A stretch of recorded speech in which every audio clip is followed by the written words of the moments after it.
I'm going to show you another splendid example of an octopus knight, this time played by the legendary American Grandmaster Frank Marshall in 1908.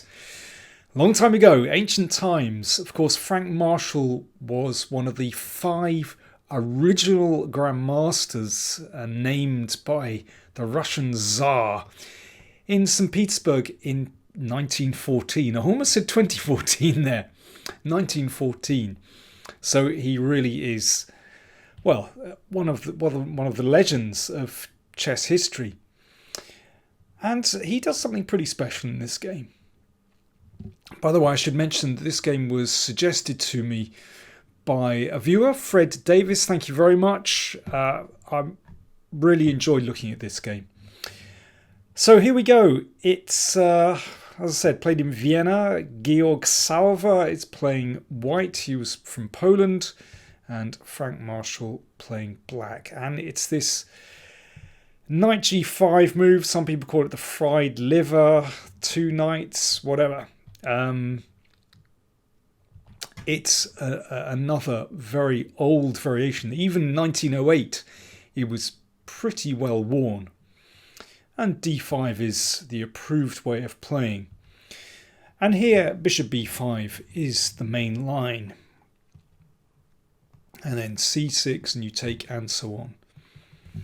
But Salwe played d3, which was an idea that actually Morphy had played, and others. And obviously it makes sense. You know, you protect the bishop with the pawn, and that will free the queen's bishop.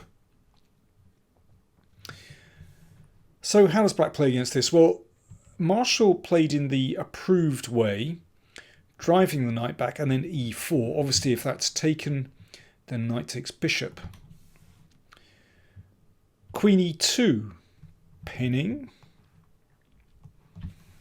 And now knight takes bishop, pawn takes, and bishop c5. So we can see that after this exchange, black is not going to be able to recapture the pawn. So this is a gambit.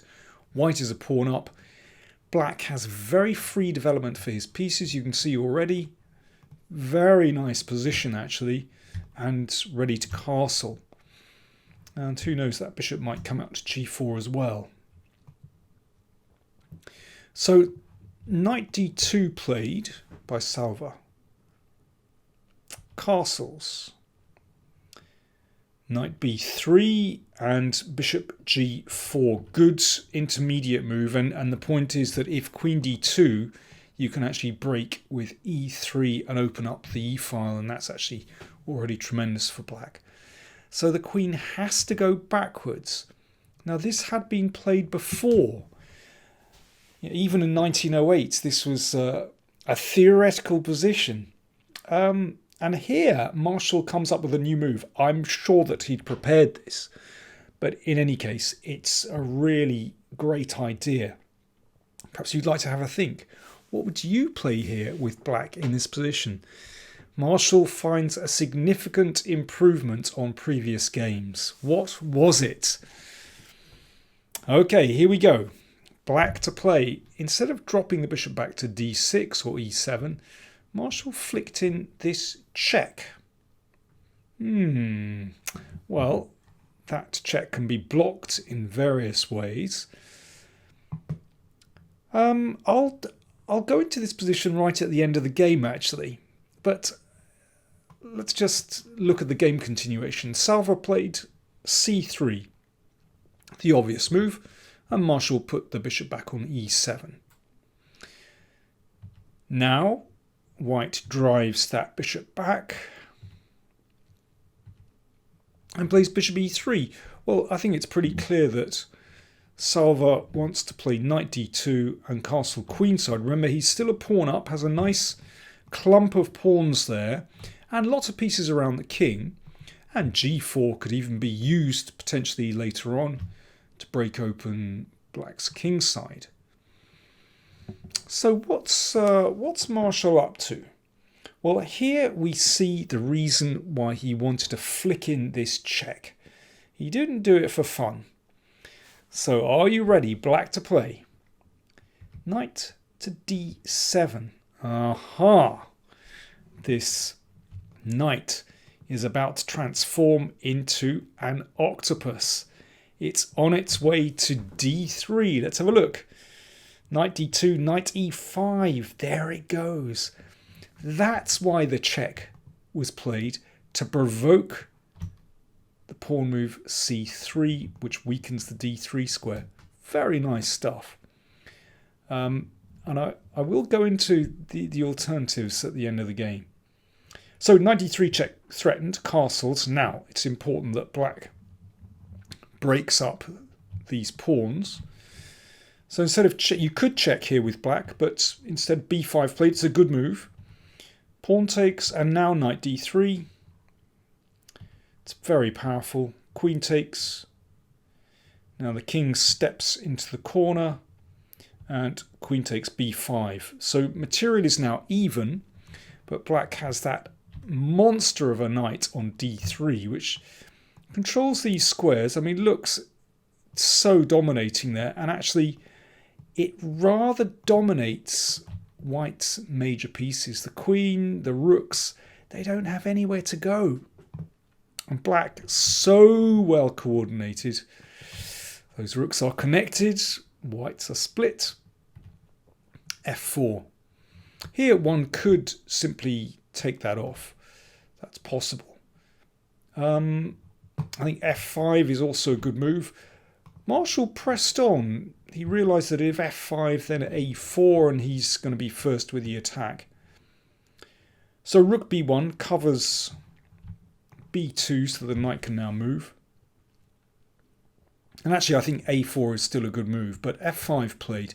This does give white a few chances, because now, well, b3 was played, but actually white should take here and try to open up the g-file.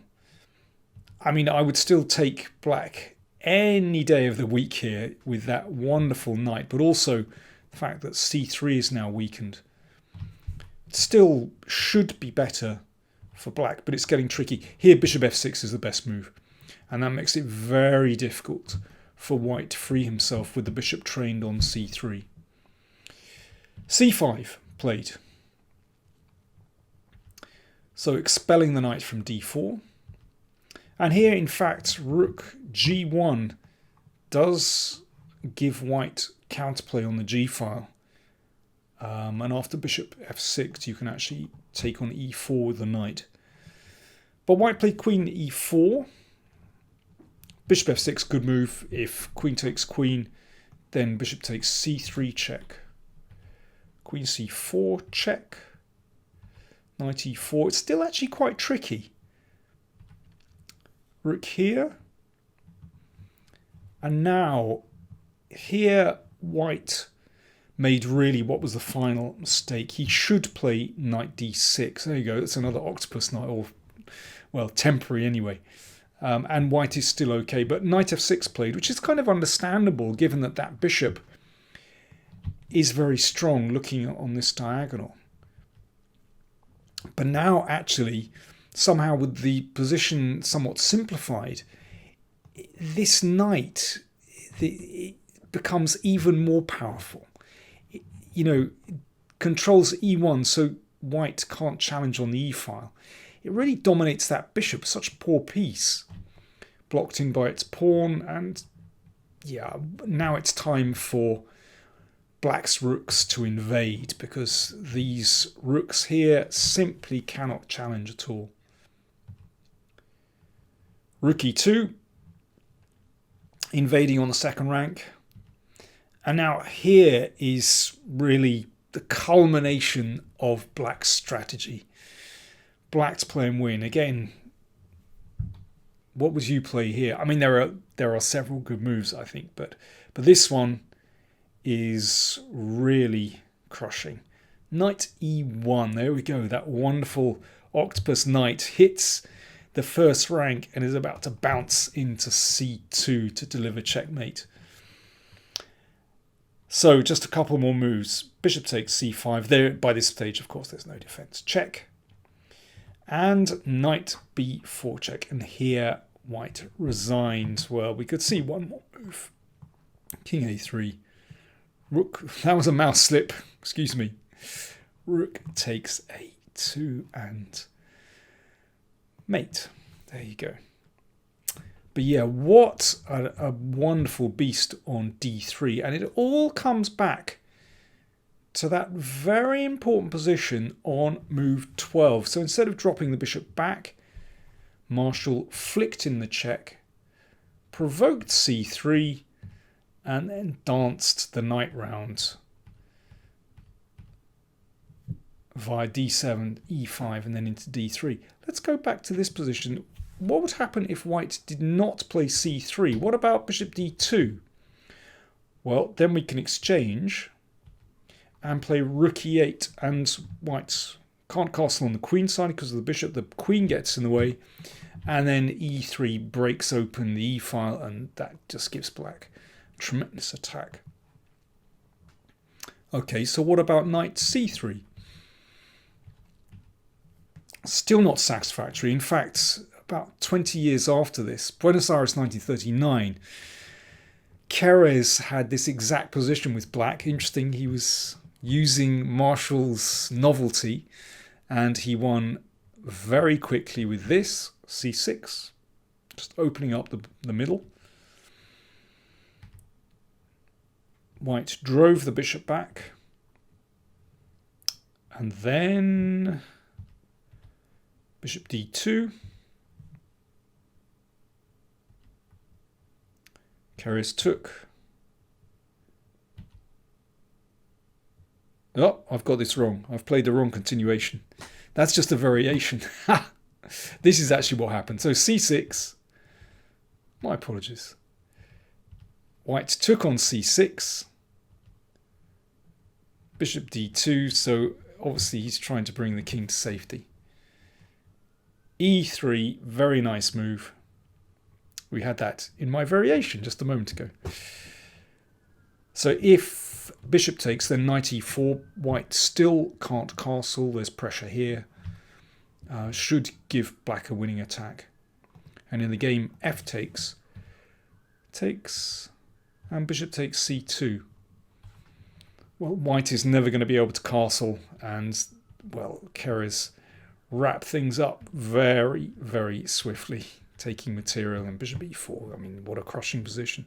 Incidentally, in that position, if bishop takes c3, which obviously looks better than pawn takes, well, knight e4 just looks fantastic. White can't castle. Queen h4 threatened, and knight g3 too. It must be a winning position for black. So there we go. Marshall's brilliant novelty, bishop b4, leading to a wonderful octopus knight position. Thanks for watching.